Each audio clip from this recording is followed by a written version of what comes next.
Hello. It's time to get into WandaVision, episode 7. There's only 2 episodes left after this.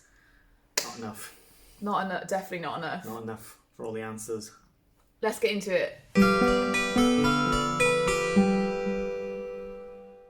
What happened at the beginning? Wanda is on her own with the kids. Yes. Vision is still out by the circus. She's having a bit of a bad time. Yeah. It's set up kind of like Modern Family where they like talk to the camera. They cut to like them talking to the camera, having some kind of interview now and again. And she's like, I'm fine. She wants to have a bit of a staycation because it's like getting more and more self-aware because she acknowledges the fact that she expanded the border. So to punish herself, she's having a day for herself. Yeah, a staycation. She's like, that'll show me. So everything's going wrong though in the house. Everything's switching decades again. Yeah, switching era. Like random objects, like the kids' video games were first. Definitely losing control over the little things. Yeah. That she normally does have control of, which kind of goes back to that the commercial in the last episode. Yeah, where, that was about like consuming magic though. Yeah.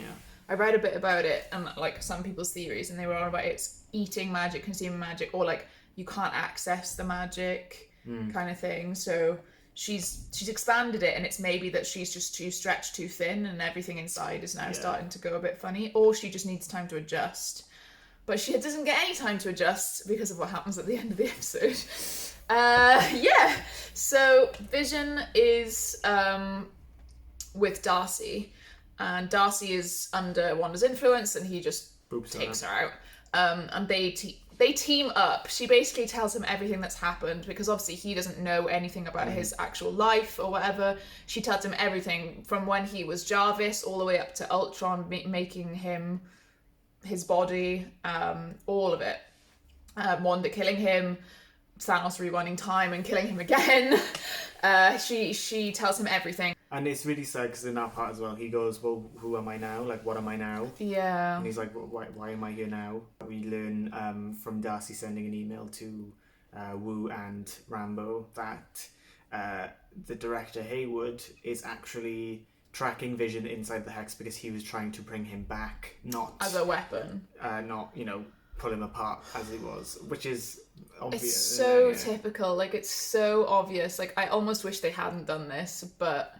it's happened. Yeah. It's so typical. It's very old. It reminds me like old Marvel of like the Hydra people, like the shitty people at S.W.O.R.D, and like just in general military people again. Like they piss me off. It's like, oh, I want to bring him back. And he had a go at Monica about like he was like she brought him back against his wishes.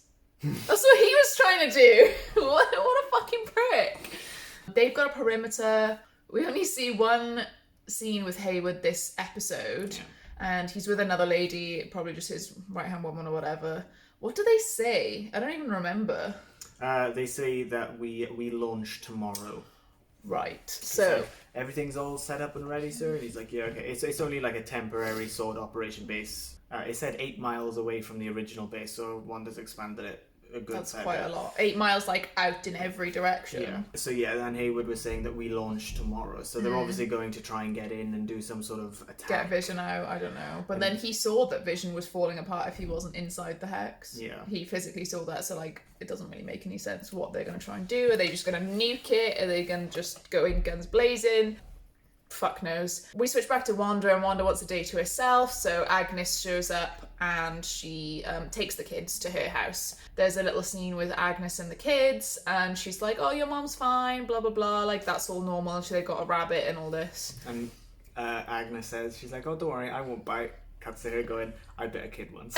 Yeah, I quite like the little comedy bits in it. It's again done perfectly. Like, they nail it every single time, the style that they go for. It's like annoying how good they can do it. And the kid that can hear voices or whatever says that she's quiet inside, and it's set up to maybe make you think that the people that are under Wanda's influence are quiet inside, like all of them. But then why would he have so much noise in his head if everyone else was silent? So she's silent inside, which makes you think, there's like something going on there. And I immediately clocked that, and I was like, After that, we see Monica and Wu come up to some just US military people or old sword people. I don't know, some sword people that were loyal to her mother. Yeah. So they're loyal to her as well. They brought this massive truck thing in and brought this like weird spacesuit for Monica to try and get back in.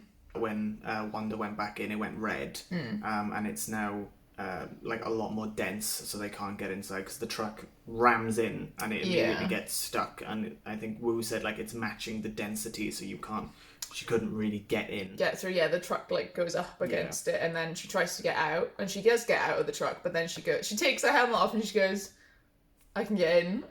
Yeah, and Wu's like, what? Yeah. I thought the sequence of her getting into the hex though was so cool because it's very obvious by the time she gets in that it awakens the X gene in her. So 2 things have happened this episode that I said were going to happen, which I'm quite proud of. Obviously, she gets some kind of superpower.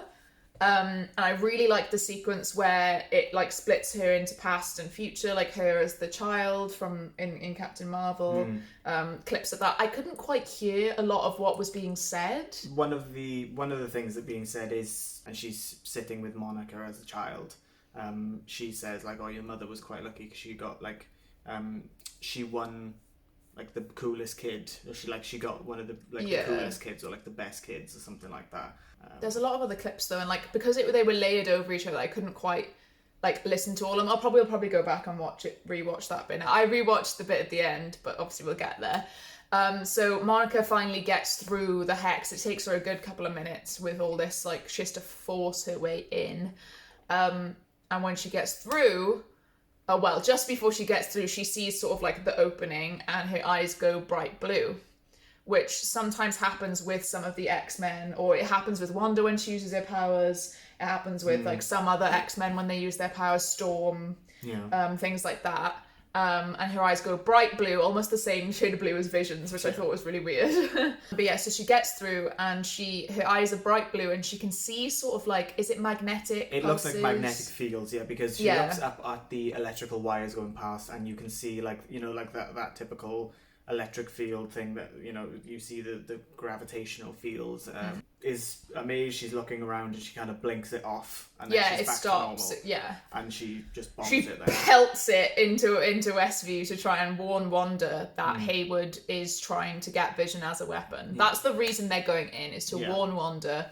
They're on her side, they want everything to be okay. They want her to be okay. They want to warn her that Hayward has got ulterior motives when it comes to finding Vision, which is why he was tracking Vision in the hex and everything like that as well. The intro was literally just Wanda, and it was like, the sorry we're closed, sorry we're Wanda. That killed me.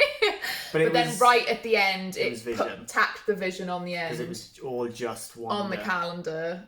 Well, she said to the boys as well at the beginning, she was like, they were like, where's Dad? And she was like, oh, well, I can't force him to be here if he doesn't want to be here. It's like, well, you kind of do. Because he is forced to be here. Yeah. To be alive. But yeah, Vision and Darcy are trying to get back. And they're in a truck. Wanda's actively stopping them from coming back, which again is very strange. She's like, why is she... Yeah. Is it Wanda stopping them or is it Agnes stopping them?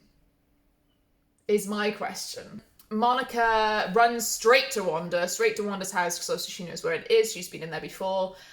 She runs just straight into her house and is like, Wanda, I need to warn you. Hayward is trying to get Vision, and Wanda's like, what the fuck are you doing here? And like just kicks off immediately, pushes her like out of the house using her powers and just like flies her like 20 feet up into the air. Yeah. And then she slams her into the ground, but she does like a superhero landing and like the blue goes around like her. A pulse. Yeah, the bottom half of her, which I thought was so fucking cool. It's and she... bits like that. It's subtleties. Like she doesn't really use her powers in whatever she has. It just is her now. And she looks up and she's got the blue eyes again and it sort of fades again. And then she's trying to explain to her, she's saying like, I lost the person close to me as well, aka her mother. I can't fight it anymore. It's just part of me now. And like essentially trying to get on the same level as Wanda and get her to calm down and like think rationally. And then you see Agnes twitch the curtain and look through and be like, not sure about this. And she comes out and she goes, I think you need to leave, and like sort of ushers Wanda back to her house. And Monica's like, what the fuck? Monica's literally about to like say something, and Agnes just interrupts her, and she's like, I think you should leave. You know, a normal viewer would probably think like, oh, that's Wanda, you know, signaling Agnes to come and get her out of that situation. Giving her a script to go do this. Wanda like already knows Monica and has already kicked her out, so Wanda wouldn't be afraid of just using her powers to get her out, which she almost did before Monica talked her out of it. Because Monica's very much like, do it then. Yeah. Go on then, kill me. Because she says to her, she's like, don't let Hayward make you the villain, and Wanda's like, well, maybe I already am. Which, see, Wanda, I feel like that's just somebody playing with Wanda's mind, though. Like, yeah. Because she's not, you know? I think she obviously feels guilty. Yeah. But there's a part of her that's like kind of accepting the fact that she's done this now. So Agnes takes Wanda into her house. Wanda sits down. She can see there's like half-eaten crisp sandwiches. The telly is playing a very young program for the age that the boys are. They're like 10, and it's like a program for like 3-4-year-olds. Yeah. Personally, I thought. So I thought maybe the kids had devolved as well, like decade-wise, you know, like because her powers were screwing up. I thought maybe it was that. Oh, okay, yeah. But then you don't see the kids anywhere. The rabbit's back in its cage, and this sort of sinister music comes in, and Wanda goes, where are the twins? And Agnes just goes, oh, they're probably playing in the basement. And Wanda obviously goes down into the basement like you do in all horror movies. The woman just goes down there. And Agnes shows up down there. And, well, it's weird, like, it's almost like a castle. You said it was like the Sokovian Castle. It looks like Sokovian Castle, but I don't think it is. Obviously, no, as we go in, it's just kind of, I mean, it looks just a castle vibe. Yeah, it's brick and stone. There's, like, vines and tree branches, like, up along the walls and stuff. And Wanda walks in, and then she sees this, like, spell book or a grimoire with like sort of flashing shit like around it. It's powerful. Flowing into it. Yeah, there's magic around. Visible. You can see it's inherently magical. Yeah. And then Agnes comes in and says, do you think you were the only girl in town with a bit of magic? Oh. And then she like shuts the door, and she's got purple powers, and purple's my favourite colour, and Agnes is my favourite character, and she reveals that she is Agatha Harkness, is her real name. And then she does a little bloop on Wanda and shows her, and it goes into the little musical sequence of it was Agatha all along. Yeah. And it shows that Agatha just so this bit, the very first bit of that sequence, you see Agatha come in and she sort of floats in and just lands, and then she turns into I think it was 1950s, the very first episode that Agnes is in, and she's got the plant and everything. That makes me think that she wasn't already in the Hex when she created it. It makes me think that she's an outside source that's come in maybe to fuck with her. Because when she lands as well, she looks like she's like got witch stuff. Yeah, on, she's got witchy. Must be her costume. Yeah, like her actual outfit. So, but maybe you are right. Maybe this was obviously being done to Wanda from somebody else, or she was doing this herself, and she's come in for her own personal gain. For her own reasons, and is messing with it. Because we see, like, as the clip goes on, Agatha was the one that was doing these things in the messed episodes. with the magic show. She is what brought Pietro back. Don't know if it's actually him. There's still no answers there of whether it's actually him, whether it's an actor, that she's managed to do some sort of spell to get his memories. We have no clue still why Pietro's there, why he looks like Evan Peters from the X-Men version. No clue still what the hell's going on there, but it is Agatha all along. And she also killed Sparky. The post-credits scene that we get is Monica looking around Agnes's house, and she opens up the basement doors. Basement doors that you have in America. And she can visibly see the power flowing through the vines. The purple, she sees physically the purple stuff. And then Pietro pops up behind her and just goes, Snooper's gonna snoop. Now he's wearing just like a beanie hat and normal clothes, which makes me think he is just somebody normal that Agatha has maybe given Quicksilver powers, exactly. Or like the illusion of Quicksilver powers. Maybe it's not actual maybe it's just an illusion, complete illusion. We don't know, and I want to know. I need it to be next week already. Like, how did she do all of this? Why is she doing all of this? Because I know in the comics at some point, I haven't read too much into it because I didn't want to spoil too much of WandaVision in general, like in case they take some stuff from the comics, but I know Agatha Harkness, the character, at some point in the comics is Wanda's mentor as a sorceress, and Wanda becomes a sorceress as well herself. I don't know if that comes after the House of M stuff or it's one of the early things. I don't know, because I didn't want to look too much into it. But I know that Agatha is definitely something in the comics. But it's just like, I'm so confused and I want to know what happens.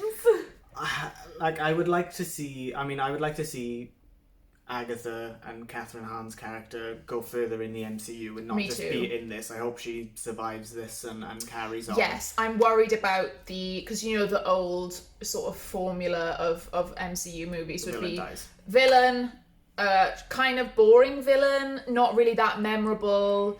They'd have a kind of ambiguous motive, and then they're dead. Hela was cool as fuck, and I want her to come back. I would love Hela. She was one of the best villains, I think. I think they could have saved her for a few more. The advert in this one, depression. I will say, because I read something after we finished about the Nexus thing. So the Nexus, it was like this depression tablet that you could take. That you see her taking later on as well. Yeah. I saw somebody said that in the comics, Wanda is a Nexus, which means that she is the same person throughout the multiverse. Oh. So I think that was a cool little. I think that's obviously what that meant. That's sick. That might just be like an Easter egg, yeah. But also because of the multiverse being brought in with Doctor Strange, that obviously is probably going to be brought in because maybe she's the center of all the you don't know. Maybe they'll bring in something like that because you don't know what they're going to bring in from the comics and what they're going to bring in just as ideas themselves. So it's they do a mix of both. So I think it would be cool if obviously this is all down to Wanda, but there's some outside force. Agatha is the outside force. Is Agatha working for anyone? Or is she working off her own accord? Is she working for Mephisto, who is a person from the comics that I've heard about? I only know the name. I only know the name as well. I don't want to read into it again because I don't want to spoil myself for this section of the phase of the MCU because it's probably going to lead into Doctor Strange as well. So I don't want to... Nobody talks to me about Mephisto.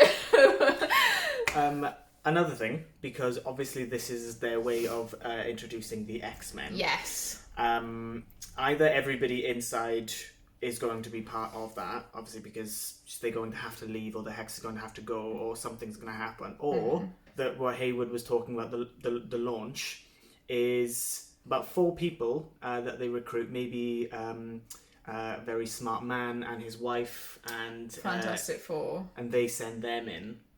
Right. The thing is, with with Monica, she went in.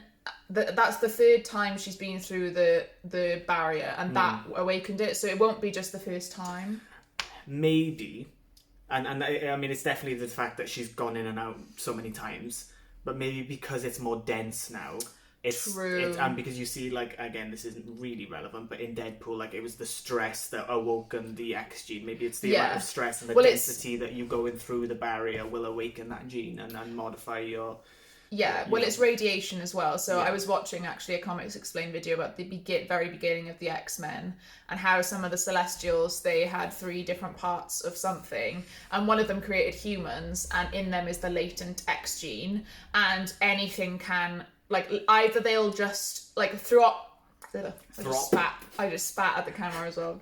And as time goes on, then eventually the gene will just through evolution become active. Or when it comes to things like radiation, so Fantastic Four, they all went through radiation when they were on the space station storm thing. And also Bruce Banner when he goes through the radiation to become Hulk. Is that considered the X gene, is it? Yes. I see. So, the latent X gene seems to be a thing that they're gonna be having, as canon in the MCU, which is very cool because it allows them also to... It's not really a retcon. In a way. Yeah, and it's not just they existed the entire time the MCU was happening, but nobody just came forward and helped. Fantastic Four were just there and they were I'm gonna sit this one out. Yeah, they were just not bothered. But I'm so interested in what they're gonna do with the X gene and how anyone else is gonna transform soon, or are they gonna leave that till later on? I want to know what Monica's real powers are, written down on paper. What can she do? is she gonna save Wanda? I would love for her to be able to save Wanda, because it kind of ties into like Captain Marvel telling her like the idea that anyone can be a superhero, you can do anything, like you can, like it's not just me with powers, like anyone can, it ties into similarly with like Spider-Man was always the person that was like any kind of person can be a hero. Yeah. And for Monica, for me, like I'd love her to become a front runner, a main character, because we don't have any, again, I know we're talking about race and everything again, but it's true. It's true, like we don't have any main characters in the MCU that are POC, like Asian, black, anything. No. And I want them to fucking shove some gay in there as well, please. Like, anytime now, we're waiting. Oh well. Anyway, lots of questions. Yes. Again, not many answers, but...